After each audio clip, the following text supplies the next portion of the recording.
Hai, kembali lagi dengan Sandika di XND Tech Channel. Wow, tahun ini gokil ya, karena seingat saya, tahun ini adalah tenggat waktu tersingkat antara iPhone diluncurkan, terus dia bisa resmi dibeli di Indonesia. Per September kemarin dia diluncurin, terus akhir Oktober kita udah bisa pre-order, dan per 27 Oktober kemarin dia udah dijual resmi di Indonesia. Karena biasanya dia masuknya itu kalau nggak November ya sekitar Desember gitu. Jadi tahun ini tergolong cepet banget. Nah, seperti pada tahun-tahun sebelumnya, Apple pada tahun ini merilis 4 buah varian terbaru dari seri iPhone 15 mereka, yaitu ada iPhone 15, iPhone 15 Plus, iPhone 15 Pro, dan iPhone 15 Pro Max, seperti yang saya pegang ini. Seperti biasa sih, Apple nggak mengenalkan suatu fitur yang sangat-sangat bombastis ya, tapi lebih ke perubahan-perubahan kecil yang bisa kita apresiasi pas kita pakai HP-nya.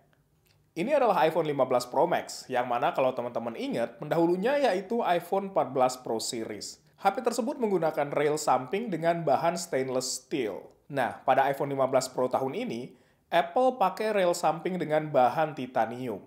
Klaimnya sih, titaniumnya berkualitas tinggi yang juga dipakai untuk material membangun roket luar angkasa.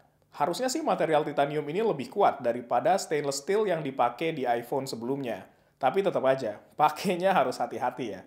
Karena biasanya kalau jatuh yang hancur itu bukan bagian sampingnya, tapi bagian kaca yang ada di belakang. Karena tahun ini pun bagian belakangnya masih menggunakan kaca. Hasil dari perubahan material ini adalah berat iPhone 15 Pro Max yang turun jadi 221 gram. 19 gram lebih ringan daripada pendahulunya. Mungkin dari sisi angka ini terdengar kecil, namun pas dipegang bedanya kerasa banget. Sekarang bobotnya jadi lebih ringan dan nyaman digunakan. Karena jujur, salah satu keluhan saya pas pakai iPhone seri Pro sebelumnya adalah dia lumayan berat dan bikin nggak nyaman untuk dipakai dalam jangka waktu yang cukup lama. Khususnya kalau kita makainya satu tangan aja gitu.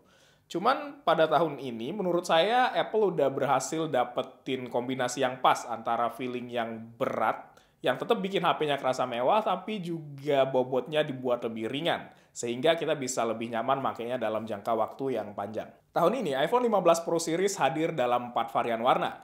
Yang pertama adalah warna Blue Titanium, yang birunya lumayan pekat, yang bikin saya inget pada warna Pacific Blue yang ada di iPhone 12 Series. Kemudian ada warna-warna standar kayak Black Titanium, White Titanium, dan yang terakhir adalah warna Natural Titanium, seperti HP yang saya pegang di sini.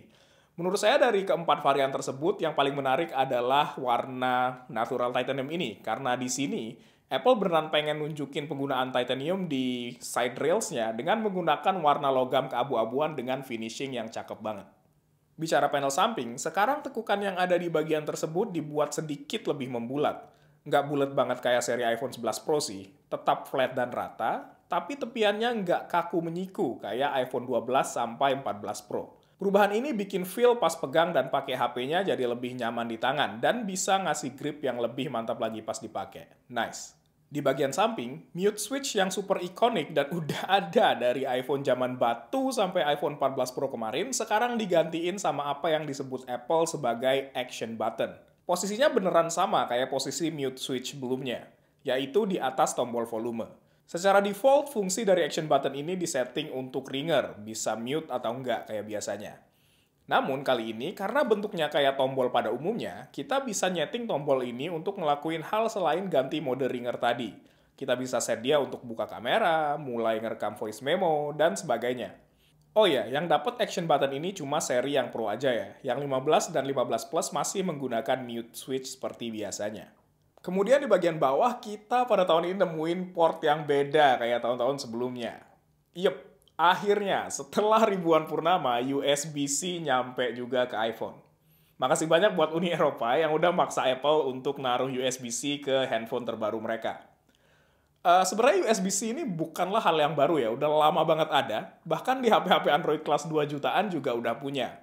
Cuma akhirnya karena sekarang dia ada di iPhone, untuk teman-teman yang ada di ekosistem Apple, atau bahkan pakai Android sekalian, sekarang bisa cuma bawa satu kabel aja untuk ngecas semua device yang teman-teman punya. Mulai MacBook, iPad, AirPods Pro yang baru, aksesoris-aksesoris lain, bahkan sampai HP Android lain juga bisa. Kalau dulu, saya biasanya selalu bawa dua, satu kabel USB-C dan satu Lightning. Ya utamanya cuma untuk nge-charge si iPhone ini. Sekarang harusnya udah nggak perlu lagi. Hal lucu terkait iPhone dengan USB-C ini adalah di hari awal-awal pas saya pakai, saya malah coba ngecas dia pakai Lightning dan nggak bisa kecolok. Sampai akhirnya saya sadar, iPhone yang lagi saya pegang ini sekarang pakai USB-C. Awal-awalnya emang agak susah sih dipercaya iPhone akhirnya pakai USB-C. Dulu banyak yang ngira, termasuk saya juga, port Lightning akan langsung digantikan dengan iPhone tanpa port atau full wireless sekalian. Tapi kayaknya untuk sekarang kita belum bisa benar-benar ngebuang si kabel Lightning tadi, karena masih ada beberapa aksesoris yang pakai port tersebut, seperti AirPods Pro generasi yang pertama, terus ada AirPods Max, dan beberapa aksesoris lainnya. Mungkin perlu beberapa waktu dulu sampai semua aksesoris-aksesoris itu diupdate menggunakan port USB-C seperti yang ada di iPhone 15 kali ini. Oh iya, port ini juga sekarang memungkinkan kita untuk ngecas device lain menggunakan baterai si iPhone 15 Pro Max ini. Bisa ngecas aksesoris seperti AirPods, iPhone lain, atau bahkan device Android sekalipun. Kapabilitas charging HP-nya sendiri sayangnya masih sama aja, 20 watt kayak pas pakai Lightning. Padahal bakal cakep banget sih menurut saya, dengan adanya penggantian port ini, sekalian kita dikasih fast charging yang lebih kenceng lagi. Mungkin 40 atau 50 watt gitu. Nah, tapi yang dapat upgrade dari pergantian port ini adalah kecepatan transfer datanya. Mungkin buat sebagian besar orang ini nggak terlalu berpengaruh, tapi salah satu hal yang bikin paling kesel pas pakai iPhone itu dulu adalah pas kita habis shoot, khususnya untuk para content creator, itu mindahin file-file foto dan videonya itu bisa lama banget. Apalagi kalau kita shootnya pakai mode 4K, yang filenya bisa bergiga-giga. Terus dengan kecepatan Lightning port yang cuma 480 megabit per detik, mindahinnya itu bisa lama banget. Nah, dengan hadirnya USB Type-C ini, sekarang kecepatan transfer data itu udah di-upgrade sampai 10 gigabit per detik, yaitu dengan kecepatan USB 3.0. Sehingga transfer data yang kita lakukan dari iPhone menuju ke laptop atau device yang lain sekarang harusnya jauh lebih cepat lagi. Tapi sayangnya, kecepatan transfer ini cuma ada di iPhone 15 Pro dan 15 Pro Max aja. Kalau untuk iPhone 15 dan 15 Plus, itu masih menggunakan kecepatan transfer yang lama, yaitu 480 megabit per detik. Selain itu, ada satu lagi sebenarnya upgrade yang terkait dengan port ini, tapi itu terkait dengan kamera, sehingga akan saya jelasin ntar pas bagian kamera. Nah, bicara kamera, tahun ini iPhone 15 Pro Max memiliki beberapa upgrade yang bisa saya bilang lumayan penting dan bikin pengalaman pakai kameranya jadi lebih oke lagi. Dari sisi hardware, yang paling utama adalah kamera telefotonya. Kalau sebelumnya zoom optikalnya cuma 3 kali, sekarang jadi 5 kali berkat penggunaan lensa periskop yang ada di kamera telefotonya. Ini bikin kita bisa jepret objek yang lebih jauh dengan kualitas yang lebih bagus. Untuk kamera utama masih 48 megapiksel, namun ukuran sensornya membesar, dan ultrawide-nya masih mirip, yaitu 12 megapiksel, namun ada improvement dari sisi penangkapan cahaya yang lebih bagus lagi. Upgrade yang lebih seru menurut saya datang dari sisi software, di mana sekarang teman-teman nggak perlu lagi manual aktifin mode portrait untuk nyimpen data depth of field dari foto yang dijepret. Dengan mode biasa, selama si iPhone ngedeteksi bahwa ada objek manusia di foto, pas kita jepret berkat sensor LiDAR-nya, dia juga akan nyimpen data depth of field saat foto tersebut diambil. Sehingga kalau jepretan foto mode normal pengen kita buat jadi portrait, sekarang kita bisa lakuin itu belakangan. Menurut saya ini kayak lempar satu batu dan kena dua burung. Kita nggak perlu secara sadar untuk ngaktifin mode portrait, tapi begitu kita lihat hasil jepretan kita dan kita mikir, oh kayaknya ini kalau backgroundnya di blur bagus, kita bisa lakuin itu belakangan langsung di aplikasi Photosnya iPhone. Hasil jepretan dari HP ini lebih jauh nanti saya bahas di video reviewnya, sehingga pastiin teman-teman subscribe biar nggak ketinggalan. Nah, dari sisi kamera, ada satu lagi upgrade sebenarnya, yang menurut saya tapi lebih relevan untuk teman-teman yang jadi content creator.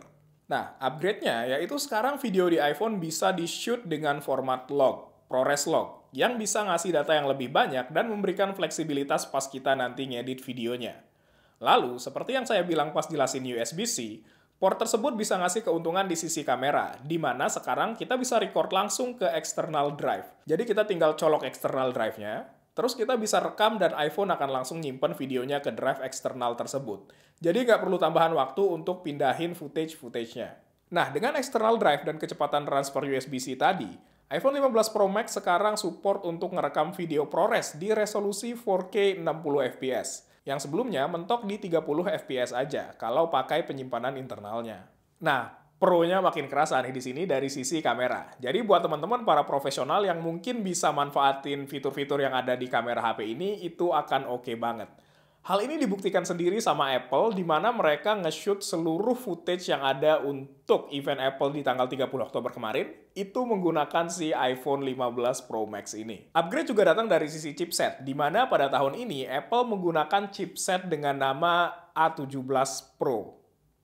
Ya, ini adalah pertama kalinya Apple nyematin kata Pro di sebuah chipset yang dipasang di dalam iPhone. Chipset ini juga merupakan chipset yang menggunakan fabrikasi 3 nanometer pertama, sehingga harusnya bisa ngasih performa yang lumayan oke. Atau oke banget bahkan. Apple pun sampai demonstrasiin bahwa HP ini bisa jalanin beberapa game AAA yang biasanya dimainin di konsol-konsol dedicated seperti PS4. Bahkan, HP ini sekarang bisa mainin beberapa game kayak Resident Evil Village dan Assassin's Creed. No, gamenya bukan mobile version, tapi beneran full version yang dari versi konsol PlayStation-nya. Jadi kualitas grafik, tekstur, dan aset-aset di dalam gamenya itu dibawa langsung dan sama persis kayak yang di PlayStation. Ini mantap sih, beneran demonstrasiin power dari si A17 Pro ini. Tapi jujur saya agak skeptis sih, soalnya rasanya agak kurang aja gitu kalau kita mainin title AAA di sebuah layar yang sekecil ini. Tapi nggak tahu deh, nanti kita lihat setelah saya tes HP-nya secara ekstensif. Jadi pastiin kalian subscribe biar nggak ketinggalan videonya. Sekian video impresi pertama saya terhadap iPhone 15 Pro Max, kita jumpa lagi di video berikutnya. Jadi gimana? Pada tertarik untuk beli HP ini atau enggak?